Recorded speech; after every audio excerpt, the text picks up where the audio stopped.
MVP markets are properly accounting for who is having the best season up to this point. Acuna's had the best season in the National League by far, and he's a really good player. He's not some random player, so he's a big favorite. Shohei Ohtani has been the best player in the American League up to this point. Not by far, but like been the best player in the American League up to this point, and he's a big favorite. This market is not being priced at all, according to who's having the best season so far. It has nothing to do with that.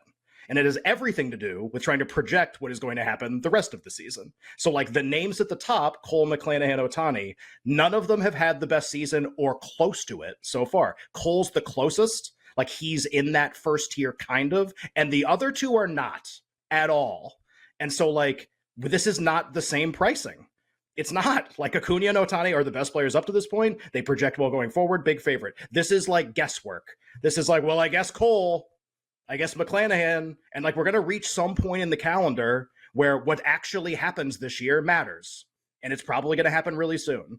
Like I was talking to somebody a couple weeks ago who I bet with, and he was like, what are you really big on right now? And I go, I think the entire AL Cy Young market is wrong. And I think it's going to be like completely changed a month from now because we're going to eventually just be like, hey, you know, I guess Shohei Ohtani's not going to win because he's 19th in FIP and 13th in ERA in the American League. Hey, like maybe that matters at some point because, you know, like voters are going to look at that and be like, hey, he's 13th in ERA, 13th. Like what is this? So Cole is like the closest to being in the first tier. Like McClanahan's great. Also, he gives up way too many hits and he walks too many guys and he gets out of jams. So like, that's not good. You don't win doing that. It's just, this is a totally different animal than the first two markets. So that doesn't mean there's a magical answer of like, this guy's going to win. But I mean, I'd be firing at this thing. I've been firing at this thing and I'd keep firing at this thing all over the place. Like I'd be spraying the board in this market because I really think Cole, McClanahan, Ohtani, Castillo, Gausman are all dead. Like they're the top five. I think Cole can win. I don't think it's likely. And I think the other four have a really small shot. So like I'm crossing off like Alonso, we're crossing off just him. Doesn't really help us a whole lot. I'm crossing off the first five. I got to get something out of that. Like that's got to produce something. So I've kind of been spraying everybody else after that. And I actually really think I'm going to be right about this. Doesn't mean I have to be right, but this is something I've been pretty big on for a while. It's almost like here's Ohtani, Castillo, Gausman, the guys who actually have zero chance. They're going to start moving one way, away. Cole will stay there. McClanahan will stay there, even though I don't like either of them. But like Ohtani, Castillo, Gausman got to get out. Like they're done. And as they move away, Eovaldi, Framber Valdez, George Kirby, and Joe Ryan take their spots. Like all these guys just start passing each other going in opposite directions. And that hasn't fully happened yet. So like, as long as it hasn't happened yet, then you could be betting. So like up to this point in the season, Joe Ryan has had by far the best statistical season, and it's not close. He's number one. Now he doesn't project great because he's young, but like if we're just doing who's the best right now, he's the best. And Eduardo Rodriguez and Nathan Eovaldi are like tied for the second best, basically something like that. And Cole's like right there too. So like that's actually the order right now. Like think about Acuna and Ohtani and the other markets, like they're the best and they're priced like the best. This isn't, nothing like this is happening the same way. So again, like who do you want to bet on? Okay, take your pick of the following names. It's really like who do you like at this point? Joe Ryan absolutely has a chance. I think is probably the most likely to win of these like challengers. Eduardo Rodriguez outside shot, like still can definitely win. Eovaldi can still definitely win. Sonny Gray, I'm not huge on, but like I guess has some chance. Framber has a chance. George Kirby has a chance. Like that's like pick from this group, but understand that like this is a really good time to take shots at the top three guys. National League Cy Young. Spencer Strider and his mustache. I actually feel like it's gone too far. Like my advice to him would be like enough now. Like enough with the mustache. That's just my take. Also, Tyler Hero looks ridiculous. Stan Van Gundy's right. And as a resident fashion maven on the show, I have officially weighed in on Tyler Hero's outfits. They're terrible. I agree with Stan. Anyway. This market, aside from AL MVP, is the one that I have the least money in by far. And the reason for that is that the market is pricing it like Strider and Gallen are much more likely to win than everybody. To a certain extent, that's correct. They are first and second in FIP, which is supposed to be a predictive pitching statistic, like who is likely to pitch well going forward. And they are first and second. And their prowess sort of dwarfs that of a lot of the other pitchers behind them in the market. Not Kershaw prime, but Kershaw right now, for sure. And so it's like, okay, I guess I agree with that. But like, make no mistake that the two of them Again, if we're doing, we're going to pass the third of a third of the season, probably games played here pretty soon.